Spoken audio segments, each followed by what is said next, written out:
Hi, this is Wendy Fedan, and I wanted to do a little video to show you my process of how I make caricatures. The type of paper that I prefer to use is just regular old sketch paper, 11 by 14. I like using a standard size, that way it's easy to frame. That's why I like 11 by 14. It's a good size, the non-spiral bound kind. That's what I prefer. It's much easier to just take it off the pad that way. Let's get rolling. First of all, here's our little office here. There's our computer, and there's the animation / light table / drawing table behind me here. Very, very small room. So I'm going into Dropbox right now and I'm getting my reference. Sometimes I get good reference photos, sometimes it's hard to get a good reference photo from someone, especially if it's as a gift for someone and they want to surprise them. They kind of have to go by the photographs that they just have on hand or that can be found online, and this is one of those kind of caricatures. So here I have two different photographs that I'm using for reference. One is a picture that doesn't show the guy smiling, but it's a better quality photograph, so I can at least see the shape of his face easier and the hairstyle that he has. This one over here, he's actually smiling, and that's the one I want to really use as reference for the expression. I can see how his face changes when he smiles. You can see when I smile, my face shape changes, see? But when I don't smile, my face shape is different, isn't it? It's good to have a collection of images sometimes, just so I can get a three-dimensional idea of what the person looks like. And then sometimes this happens, your child walks in and your work gets disrupted sometimes. And now I'm working on a sketch. When one orders a caricature online, I always do an underdrawing first, and then I take it over to my light table later and do the final inked version. I decided on this one I'm just going to do a head and shoulders with a message underneath. And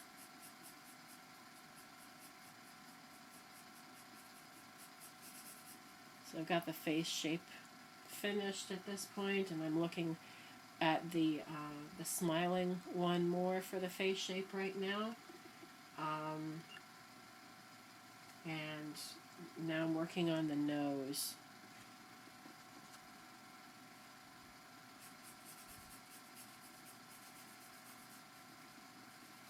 It's a good smile, but it's a it's a head-on shot, and I don't prefer head-on shots like full front views very well, because then I can't get the nose shape very well. It's just kind of, I like the 3/4 a lot better.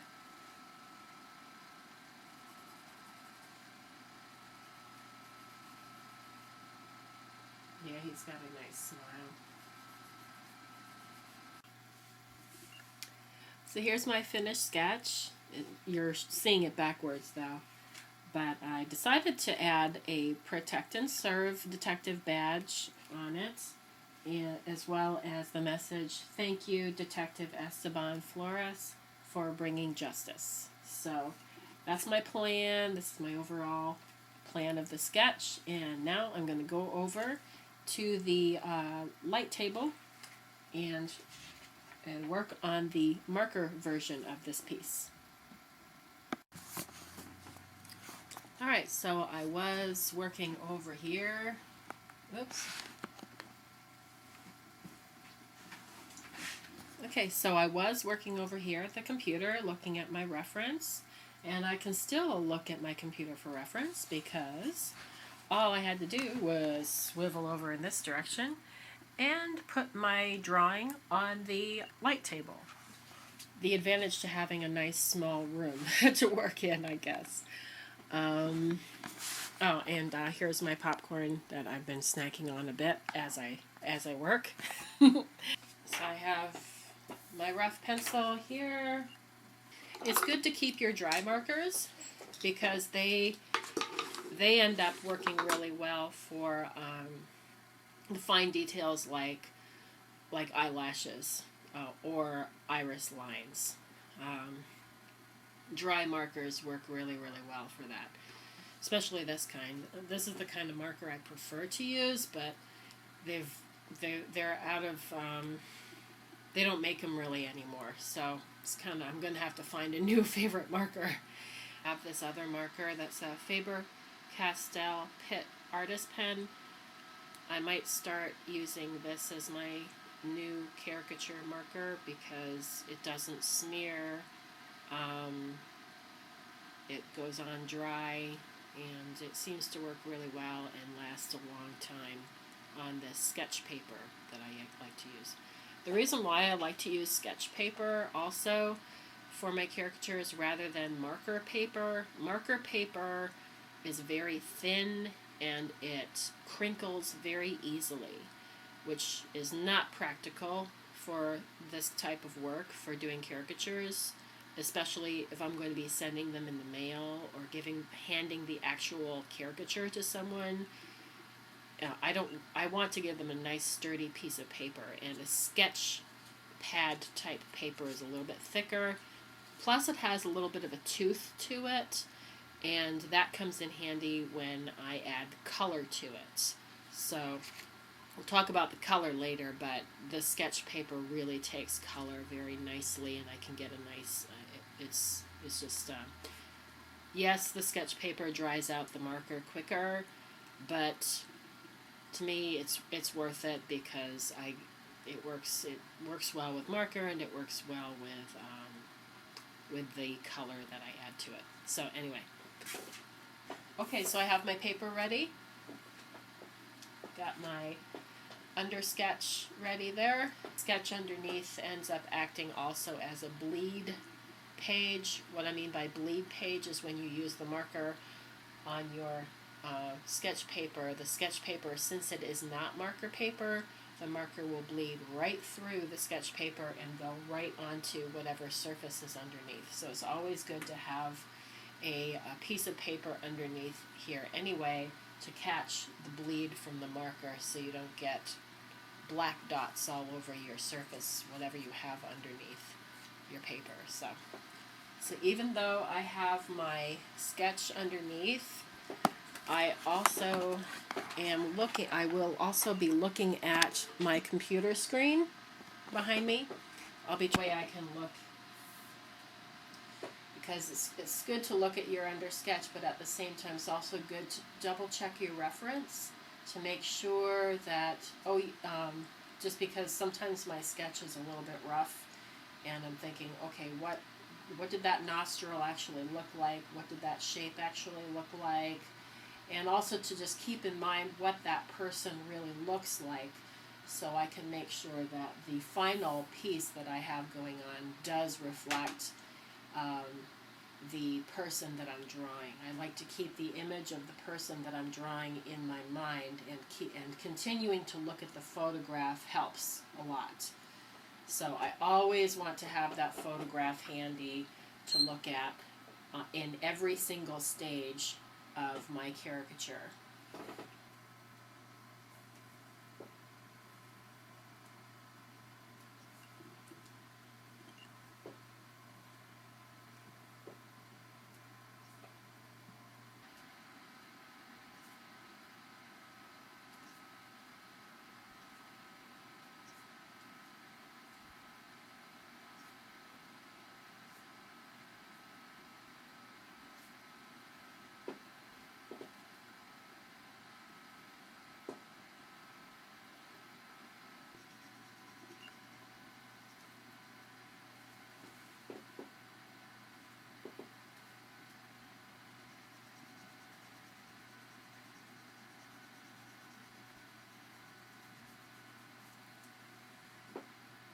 Okay, yeah, I'm looking at, when I was doing the eyebrows here, looking at that additional reference with the full frontal view.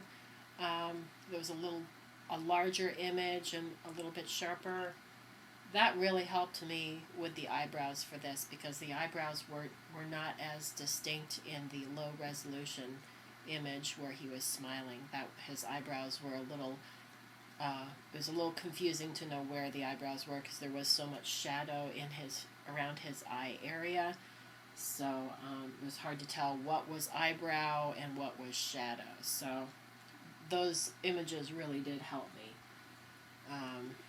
So it does pay off to have additional reference.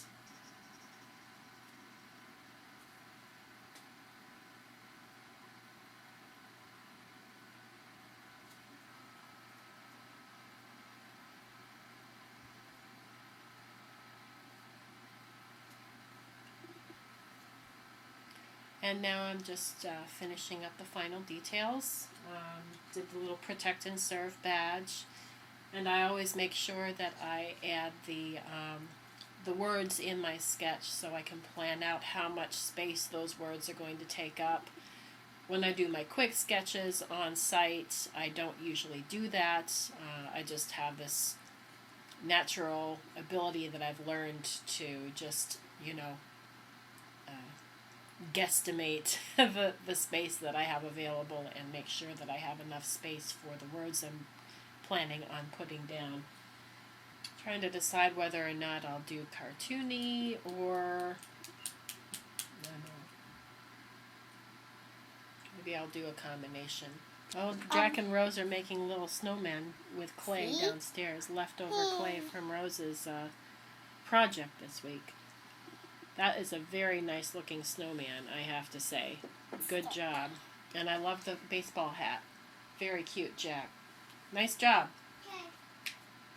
We're all doing art today, aren't we?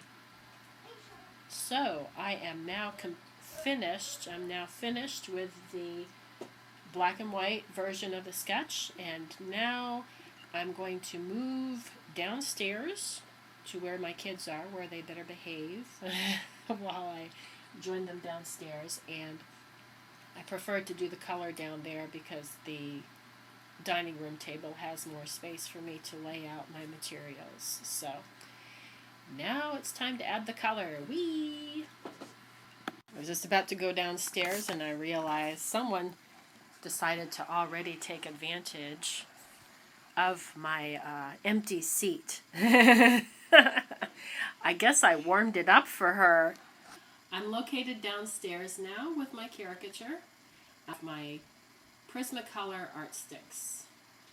Prismacolor art sticks, those are the color sticks that I prefer to use. They look like this. And it's basically the same material that's inside colored pencils. That's why I prefer to use Prismacolor art sticks, because it's better than using chalks or pastels, because they don't smudge, they don't smear as soon as you use it. You can smear all you want and nothing's going to happen. It doesn't even get up on your finger at all. So it's good stuff. Good stuff.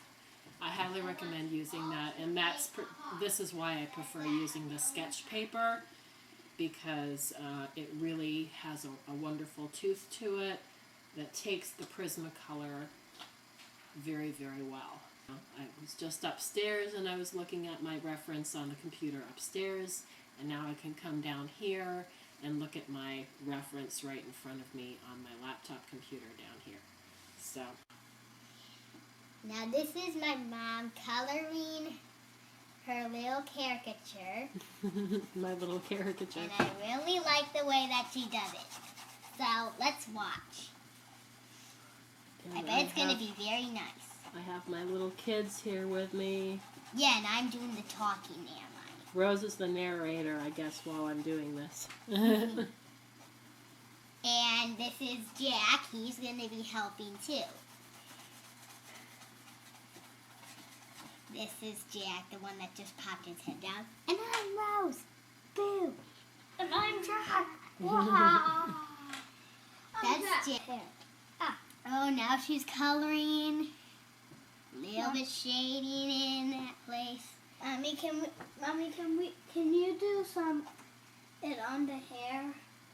I'll do the hair soon. I like to do the flesh the skin part first, just to get that down. How Since that's the largest area, I guess that's why I like to do it first. How about yellow hair? No, he doesn't have yellow hair, He has Jack. black.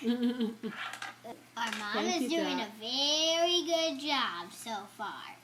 Let's see how it looks after. She's doing very good. You're only going to see...